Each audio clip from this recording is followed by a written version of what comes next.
Hello and welcome to my first ever come book journal with me, or whatever the frick the professionals call it. I don't know how to do this, so be gentle with me. I'm trying my absolute fucking best. And I probably shouldn't swear in this video, but it's just part of who I am, so that's not gonna happen.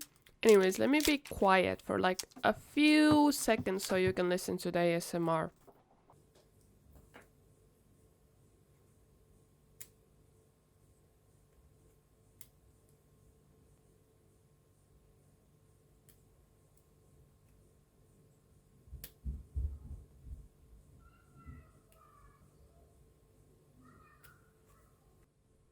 Okay, I'm back to address the fact that everything is shaky and half the time you can't see what I'm writing or doing, and now there's my head on the camera.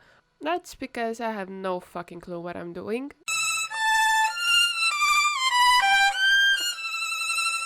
Last note regarding the audio of this video, I was in a Discord call with my bestie, we were talking, I was snorting and laughing. So towards the end of the video, all of the audio is basically unusable.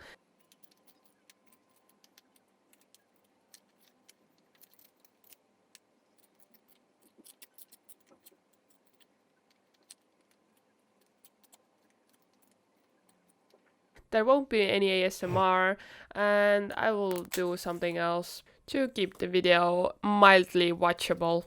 I actually don't watch ASMR videos myself, but after editing this I was like, maybe I should give it a try. Because this seems so soothing. That's why I wanted to film this video, because I love watching journaling videos, especially book journaling. I was never a reader when I was younger. I discovered reading for myself when I was an adult, and I feel like I have missed out so much. That's why I'm reading the Fallen series,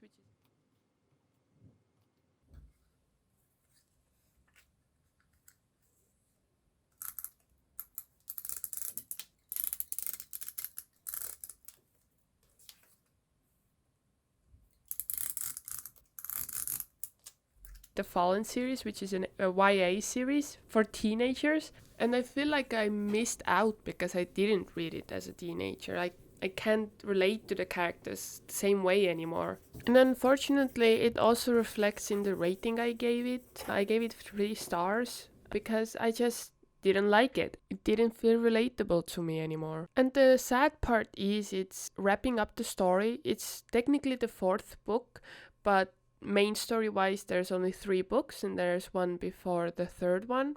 And since it's wrapping up a whole series, I feel like I wanted more. Don't get me wrong, I enjoyed reading the book, but plot-wise, this doesn't have much to offer. I called the plot twist, if you can call it that, while reading the first book.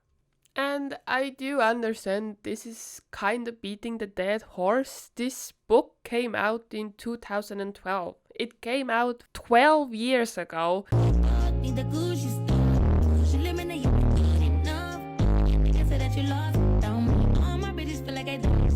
And everyone and their moms have read it, but it's just that since I didn't read it as a teenager, honey, you mean young adult, I wasn't the audience for this, and I can clearly feel it. I call them brain rot books, not in the awful sense of brain rot, it's just that they're very easy to read, and I flew let's just laugh at him now.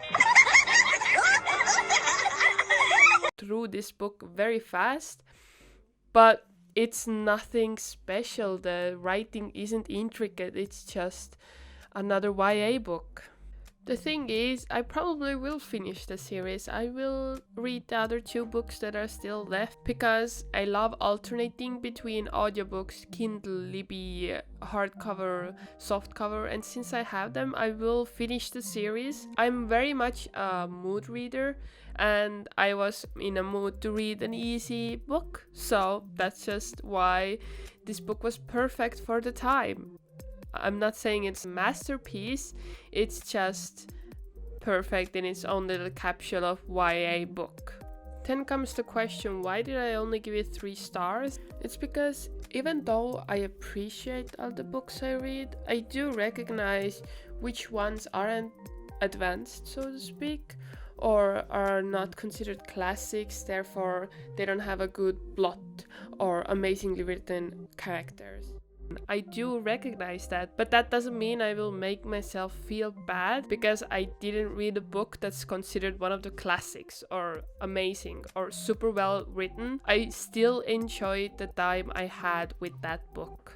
And I'm not saying it's a bad book and that it didn't have anything good in it. Like I said, I affectionately refer to these books as brain rot because you don't have to think, you can just enjoy the story. And that's all a book can be.